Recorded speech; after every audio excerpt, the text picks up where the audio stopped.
Orubaare rugwire kumara eshaaha nk'ibiri nikwo kuceekyereza ebintu by'abantu abari omu maka 30 omu byaro 5.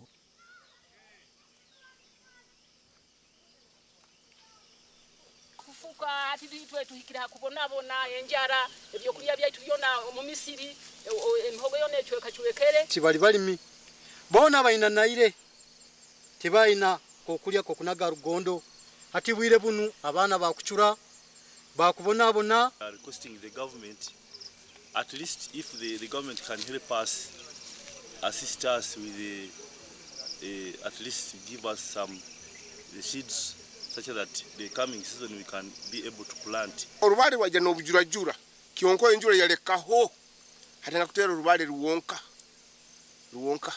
ebyaro bitirwe nk'abanyansi hamwe na Kibabwe North omu ruka rwa Musijja Mukuru East, ekyaro kya Kipogo hamwe na Nyakabonge omu ruka rwa Kinogozi omu gomborora ya Buhimba hamwe n'ekyaro kya Kabyenjeru omu wodi ya Kigaya East omu town council ya Buhimba omu district ya Kikuube.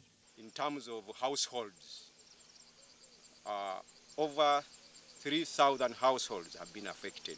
Wataho munju gwe mujja mubati haiguru twata abaana tukuiruka okukwata omwana okukwata onu Amurantu Musimura RDC wa Kikuube kandi ori mukuru w'akakiiko k'ebyija bitararikire yahika omwanya ogwo okwetegereza ebisiisikire. You can imagine since yesterday up to now, more than 24 hours,